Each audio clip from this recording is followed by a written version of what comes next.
So hi everyone and welcome to Bitches of Horror Sarah's 2018 top 10 horror films.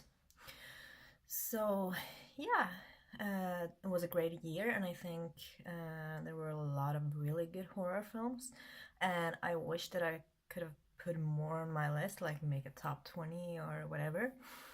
But we also do have top 5 short films and top 3 disappointments.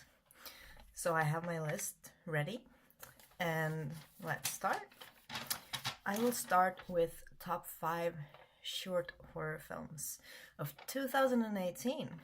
And at number 5, we have Bath Bomb by Matt McWilliams. And it's a really short film. I think it's 1 minute long, but it's so good. And I don't want to say anything what it's about, but well, someone is having a bath and things happen, and it's intense, and the effects are just amazing. And this deserves to be in the top 5 short horror films of 2018. So let's move on to number 4.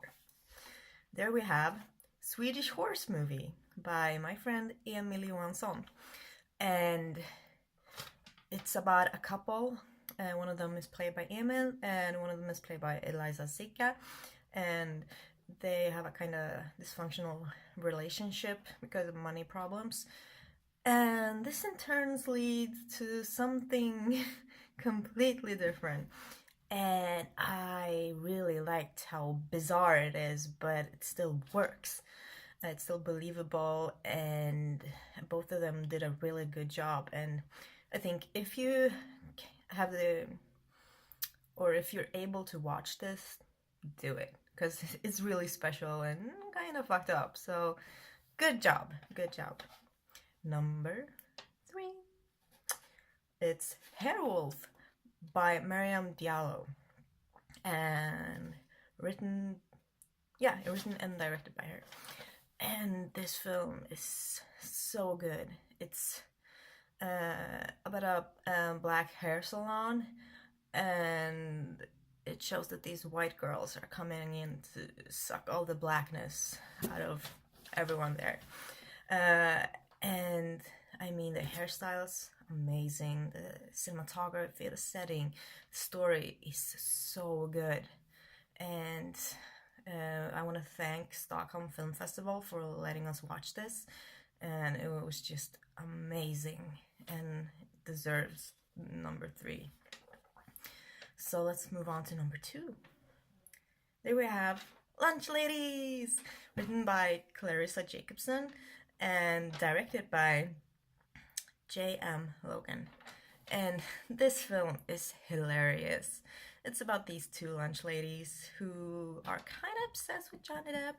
So they win a trip or a meeting with Mr. Depp, but have to pay for the tickets themselves. So they are working as lunch ladies. And sometimes it can be very stressful working in that kind of environment. And I think Clarissa really shows that in this film. And it's funny.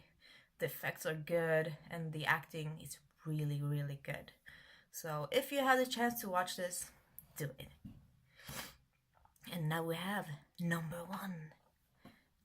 Number 1, my favorite short film of 2018 has to go to Bloody Fairy Tales by Teresa Kondova. It's from the Czech Republic, and it's like a mix of these different fairy tales, these classic fairy tales, but with a horror twist to it. And I mean, and it's an animated film, and the animation is so good, and the stories are so well written. And I wish that we could have seen more. Like I didn't want this film to stop, and it's so good. Like if you ever get a chance to see this, do it ASAP, because it's amazing, and it deserves the number 1 spot. So there you have my top 5 short films of 2018. Before I reveal my top 10 list, let's move on to a few disappointments of this year. And I have to say my Number 3 disappointment of this year is The Nun. Uh, I mean, after seeing Valak in The Conjuring 2, like, The Nun was my favorite part in that film, and when I heard that she was going to have her own film, I was excited, like, oh, more Valak, yes. And then I saw the film, and I was very, very disappointed. I mean, it does have a few beautifully shot scenes, but I mean, that's about it. And like the dialogue and just the story, no, it was very disappointing.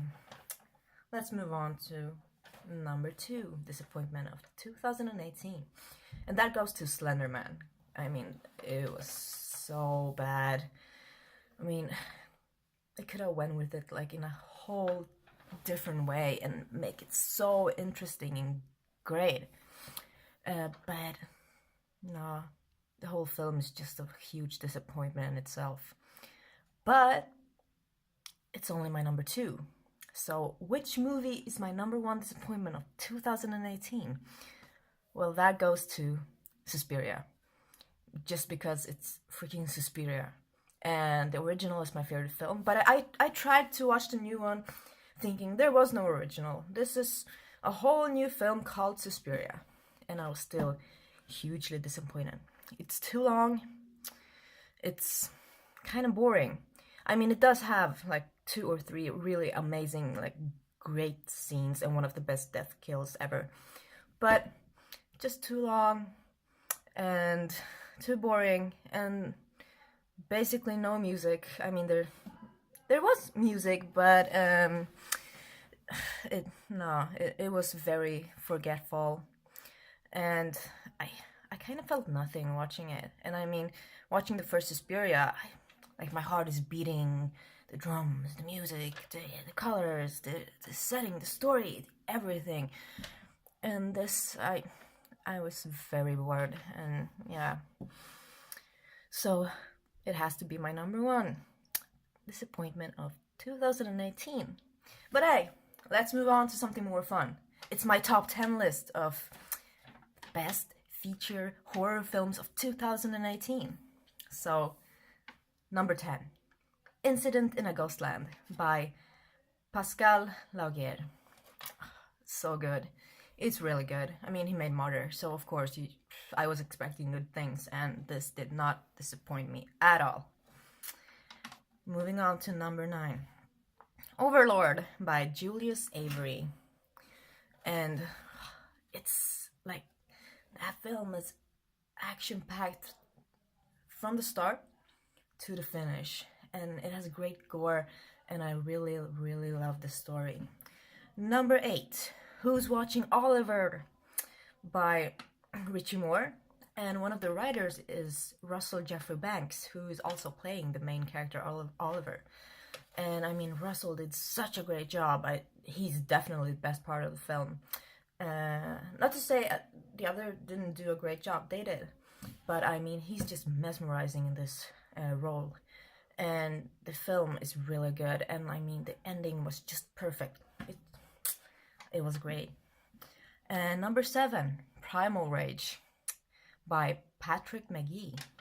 And this film really surprised me. And when I first started watching, I was like, Primal Rage, I don't know. But I mean, the violence, so well made, and just the story is really good. Very good. Moving on to number 6, The Night Sitter, which I watched at the Monsters of Film Festival.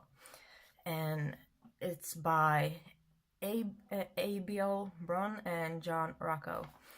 And it's such a fun and different kind of film. It does have a bit of babysitter vibes to it, but with a sprinkle, or a big sprinkle, of Suspiria. And it's shot beautifully, and the story is so good, and it just captivated me. Moving on to number 5, and it's Trauma by Lucio A. Rojas. And I mean, this film is so brutal. And I mean, just from the very first minute, like the opening is one of the most intense openings in a film ever. And I was thinking, if this is the beginning of the film, how will the rest be? And I mean, it got worse. And I mean, worse in a good way. It made me feel freaking miserable. Like I didn't want to live on this planet anymore. And that is exactly how I want these brutal films to make me feel. So, great job, Lucio. Number 4, Terrifier by Damien Leone. I mean, Terrifier, what a fun film. I mean, Art the Clown is just an amazing character, and David, who plays Art, did such an amazing job with the expressions. And I mean, I can rewatch this film like forever and not get tired. And I mean, the gore, the SFX is some of the best SFX I've ever seen. And yeah, this film is just a fun ride. Okay, now we have my top 3 of 2018, and number 3 goes to Revenge by Coralie Fargo. Sorry about my French, but I mean, Revenge is probably one of my favorite rape revenge films, and the story is really good, and the revenge part is amazing. But I think the best thing about this film is the cinematography. It has some of the most beautiful cinematography I've ever seen, and it was just amazing. So if you haven't seen this and you love rape revenge films, watch it as soon as you can. Now we have number 2, and it's Strangers to Prey at Night. I mean, by Johannes Roberts. I was blown away, because the first one was okay in my opinion, but I mean, the second one, it's amazing how they incorporated the 80s music. I mean, the pool scene, amazing. Just to have total eclipse of the heart in a film and pull it off so amazingly, just oof. And 2 car scenes, and the acting really good. The story, I love the story. It was intense, and Damien Maffei, who played the man in the mask, did such a good job just like portraying things with his eyes. And I mean, I wanted to put this film as my number 1, but I couldn't, because my number 1 film is One Cut of the Dead. It's by Shinichiro Ueda. And I mean, One Cut of the Dead. When I first saw this, like 10 minutes in, I was like, well, is this really such a special zombie film? It's kind of fun, but I mean, I don't know. And then when I got the whole thing, I was like, oh, I get it. And I mean, the editing in this film and how they shot the whole thing is amazing, that they actually pulled it off. And I mean, just based on that, I knew this film had to be my number 1 favorite film of 2018, because it's a hilarious film, and it's a kind of new take on the whole zombie thing, and it leads into something completely different than I ever thought it could be. So I mean, yeah, amazing film. So there you have it, my top 10 list of 2018.